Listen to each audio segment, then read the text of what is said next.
I would say that my biggest worry prior to the hospital experience is just wanting to know exactly how much time I'm going to spend with my daughter, and also how would the hospital staff react to the fact that I am going into labor and I'm having a baby, but she is going to be placed with adoptive parents instead of me.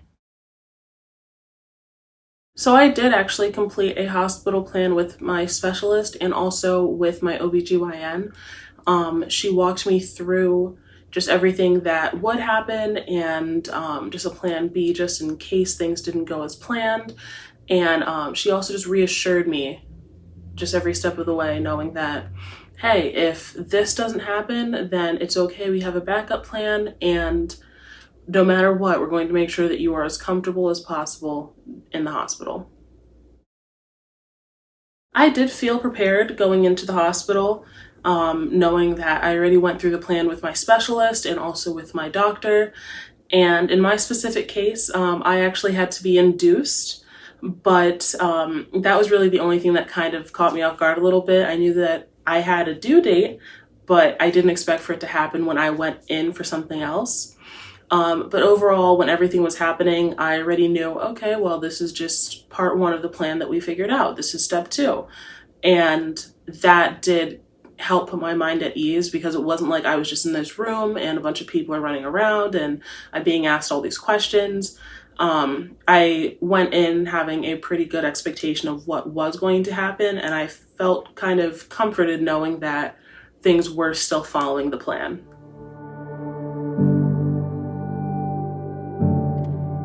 My hospital experience was actually really nice. All of the nurses were very supportive. They were briefed on my situation beforehand, and my OBGYN was also very supportive of me.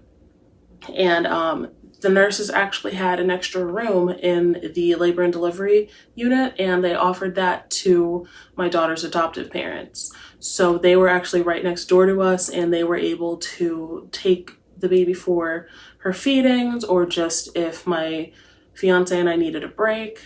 And it was really nice. I definitely didn't feel like people were saying things behind my back or that some people were judging me. Everyone was very supportive, and it really helped make it that much easier, just knowing that anyone who was going to be interacting with me already knew the situation and they didn't use like improper terms. And also just knowing that it was just an overall really supportive experience. Like, the nurses would ask me if I needed anything. They would also be checking in on the adoptive parents, asking if they needed anything. And overall, it was just a really good experience. Something I wish I brought to the hospital with me was definitely a longer phone charger. I had like the little 3-foot one, and yeah, you need like a longer one, especially if you're going to be in bed a lot. So I would definitely say bring a phone charger, and also bring a like portable charging bank just in case the outlets are too far, or if you're going to be walking around for a little bit and you want to charge your phone. I would definitely say those two things especially. My interactions with the hospital staff were actually really good. They all knew about my situation. They used proper terms. They knew to refer to us as birth parents and my daughter's adoptive parents as adoptive parents. They constantly asked me if I needed anything. They would always bring me things. They would check in with me, make sure that I'm still doing well physically and mentally. And they were just overall very, very supportive. My OBGYN knew about our decision from maybe when I was like 3 or 4 months pregnant. And she supported us every single step of the way. And any questions that I had, she would answer to the best of her ability. And yeah, just it was overall a really, really positive experience. So I did have visitors. I did have my fiance's mom and dad. I also had my best friend and her mom stop by. My best friend actually brought me large fries and a strawberry milkshake because that was the one thing that I was craving the most. That was really good. I think I finished that in maybe like 5 minutes or less. I was so hungry. They also brought some baby clothes. They also took some pictures. And it was just nice to be able to see some familiar faces during a time when everything just feels so new.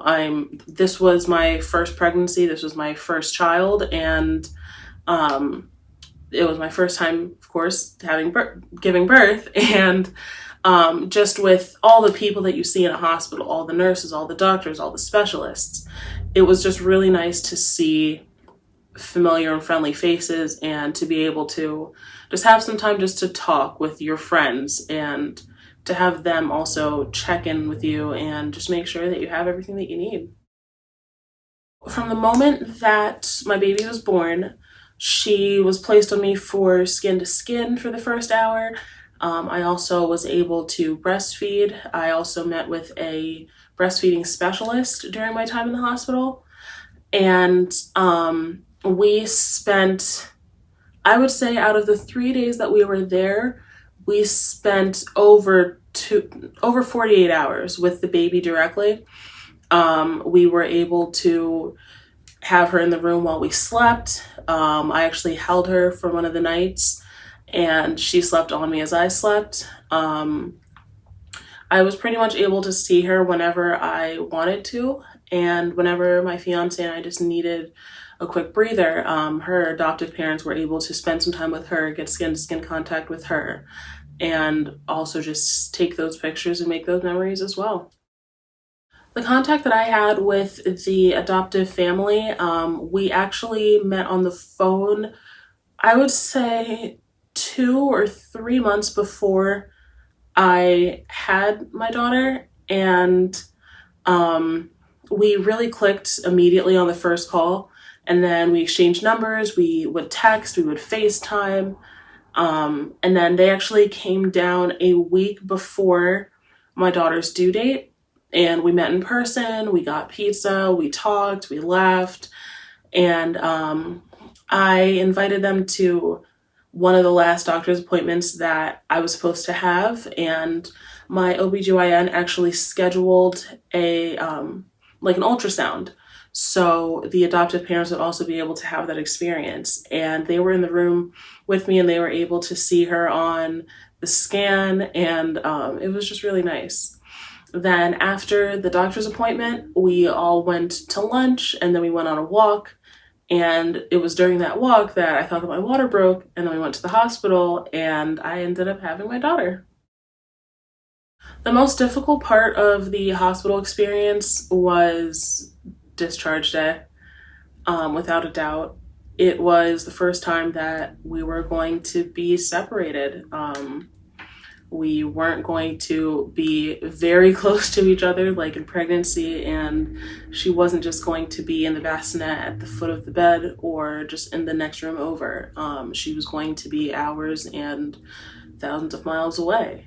And just trying to wrap my head around that was really tough, but just remembering everything that went into the situation and everything that went into the decision really helped carry us through it.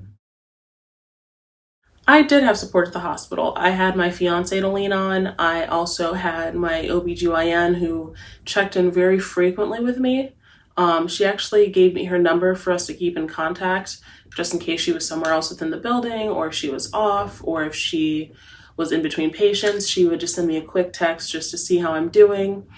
And I felt really supported. I also did meet with the hospital social worker, and we also kept in contact for a bit after I left the hospital. Overall, I felt very supportive, and I could not have asked for any more support than I did have.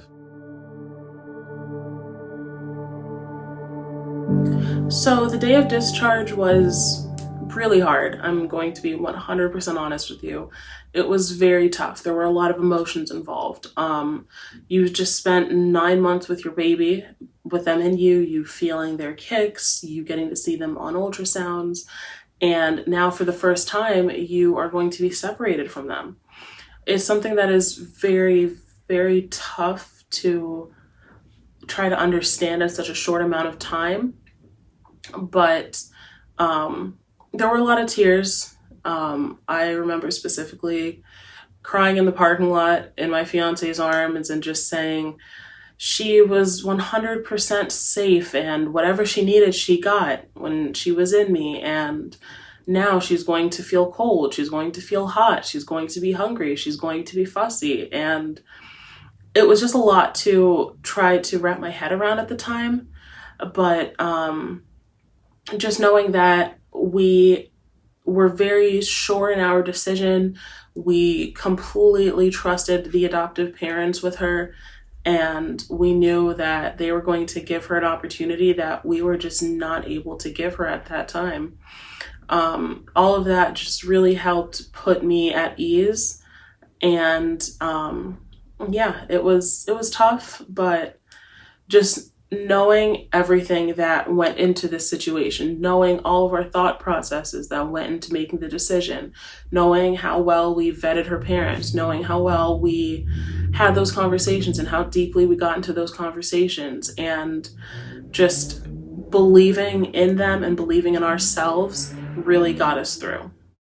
The first few days at home, there was a lot of sleeping. I think during my time in the hospital, I slept maybe a total of 8 hours combined.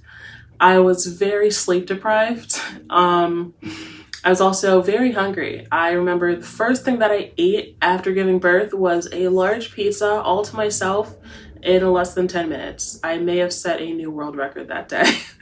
um, the first few days at home, though, were hard, but also kind of just a new normal. Not only did I physically look different, but just knowing that my daughter is out there and she is having all of these new experiences and she's just growing already, just even though it's been only a few days, just knowing that she's already changing. And we did miss her a lot. We did really think about, oh, what is she doing right now? Oh, I wonder if she's sleeping right now. I wonder if she's eating right now. We did think about her all the time. And when we woke up the first morning after being discharged, both my fiance and I looked at each other and we both said at the exact same time, I wish that she was in bed with us right now.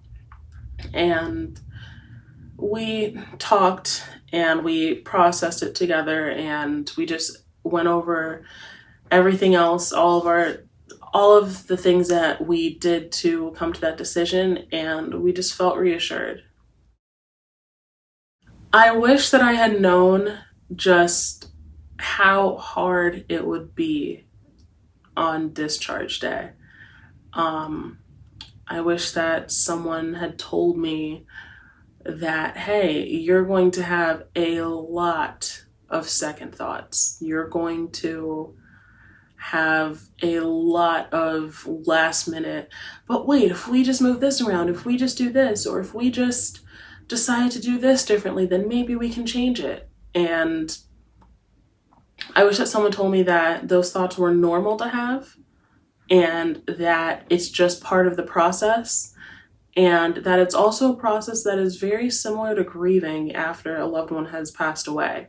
Um, for some reason, I kind of thought that it would be like, I don't know, because so much preparation went into it, I thought that it would just be more straightforward, but you have to also realize that there are a lot of hormones going on. There is maybe not that much sleep being had during this time. And also, um, just, I wish that someone also told me that the situation will feel so much more real when you are actually holding your baby. Because the entire time you're pregnant, you know your baby is in you, you can feel them kicking, you can see them on the ultrasound, but it does change a lot when you are physically holding your baby. And I just wish that someone told me that, hey, There's going to be a lot of second thoughts. You're going to feel very strongly about the entire situation once you are holding your baby.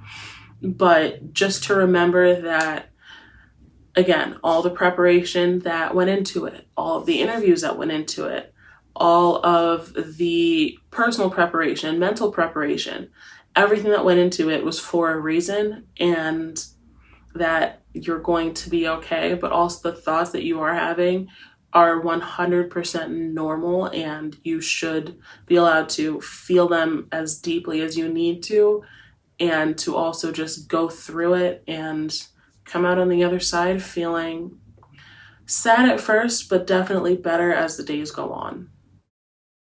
What was most helpful the first few days at home was definitely getting a lot of pictures and videos from the adoptive parents, and also heating pads, like the portable heating pads that you can use. That helped me a lot physically. Also, all of the supplies from the hospital, from all the nurses. I would say get as many as you can and don't be afraid to ask for more, because those are honestly game changers. They really do help your recovery at home. My advice for other pregnant women planning an adoption for hospital time is to definitely have support if possible. Bring either a friend or a partner or a parent with you, just to also be there for you to lean on, and also to take a lot of pictures, take a lot of videos, really just soak in that time with you and your baby, and also just to know that it's going to be okay. Definitely hospital time was one of the roughest points for me, but just knowing that it's going to be okay, and that it's always the hardest in the beginning, but as time goes on, you start to feel better and you start to have more acceptance and you start to have more peace. And it takes a little bit of time to get there, but it's definitely worth it. And yeah, just each day, just take each day at a time, and it's baby steps.